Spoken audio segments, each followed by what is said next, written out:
రైతులు ఎప్పుడూ నష్టపోతూనే ఉంటారు, సర్వసాధారణం అయిపోయింది. ఇప్పుడు కష్టాల్లోనే ఉంటారు, అయినా వ్యవసాయాన్ని ఉండదు. ఎందుకంటే 10 మందికి అన్నం పెట్టాలా, ఈ వృత్తిని ఎంచుకుందామనే ఆలోచన. ఆ రకంగా రైతన్నలు ఇబ్బందుల్లో ఉన్నారు, వాళ్ళకి ఇతోధికంగా సహాయం చేయాలనే ఆలోచనతోనే రాష్ట్ర ప్రభుత్వం ప్రతిష్టాత్మకంగా ప్రత్యేకించి వర్షపాతం తక్కువగా ఉన్నటువంటి అనంతపురం జిల్లా లాంటి జిల్లాల్లో, సత్యసాయి జిల్లా లాంటి జిల్లాల్లో ప్రత్యామ్నాయ పంట కింద ఉలవలు అందించాలా.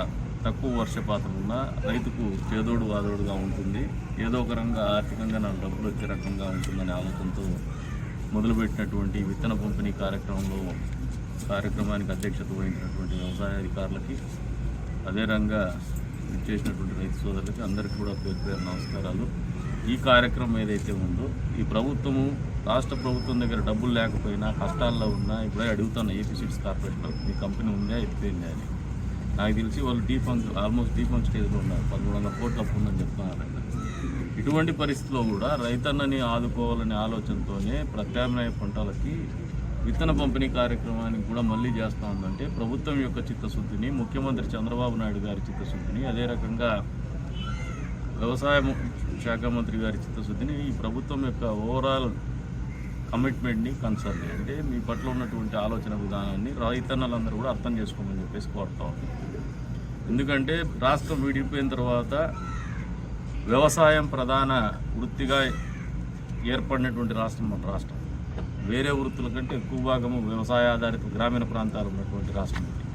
మరి ఇటువంటి పరిస్థితుల్లో రైతాంగాన్ని ఆదుకోవాలని ఒకే ఒక ఆలోచనతోనే ప్రభుత్వం ఎన్ని కష్టాలున్నా మీ ముందుకి ఏదో ఒక రకంగా చేదోడు వాదోడుగా ఉంటూ మీరు ఆలోచన చేయండి. దాదాపు 870 రూపాయల్లో 696 రూపాయలు సబ్సిడీ, 80%. ఇంత పెద్ద ఎత్తున మిమ్మల్ని ఆదుకోవాలని కేవలం 100 లక్షల రూపాయలకి మీకు ఒక కేజీ 10 కేజీల బ్యాగ్ ఒకటి ఉలవలు ఇస్తానంటే ప్రభుత్వం యొక్క ఆలోచన విధానాన్ని అర్థం చేసుకోండి. భవిష్యత్తులో కూడా గత ప్రభుత్వం మీకు డ్రిప్ ఇరిగేషన్ ఇచ్చిందా? ప్రభుత్వంలో ఖచ్చితంగా మీరు ఆశించవచ్చు. వచ్చే రోజుల్లో డ్రిప్ ఇరిగేషన్ పూర్తి స్థాయిలో అమలు కూడా చేస్తాం, దాంట్లో అనుమానం లేదు. చేస్తున్నారు, అప్పుడప్పుడు మొదలు పెట్టున్నారు. అంతేకాకుండా అందరి నివా ద్వారా మన ప్రభుత్వంలో, గత ప్రభుత్వంలో చంద్రబాబు నాయుడు గారు ముఖ్యమంత్రిగా ఉన్నప్పుడు మాత్రమే నీళ్లు తీసుకొచ్చినాం. మెయిన్ బ్రాంచ్ కెనాల్లో నీళ్ళు రాలేదు, ఈరోజు పనులు మొదలు పెట్టినాం. వచ్చే రోజుల్లో మెయిన్ బ్రాంచ్ కెనాల్ కూడా నీళ్ళు ఇచ్చేటువంటి కార్యక్రమం చేస్తాం. తద్వారా ఏదైతే మండలాలు తలుపుల, ఎంపీకుంట మండలాలు ఉన్నాయో ఈ రోజున తాగునీటి ఎద్దడి ఉన్నటువంటి పరిస్థితులు ఉన్నాయి. వర్షాపాతం తక్కువగా ఉన్నటువంటి పరిస్థితులు మనం పొందుతున్నాం.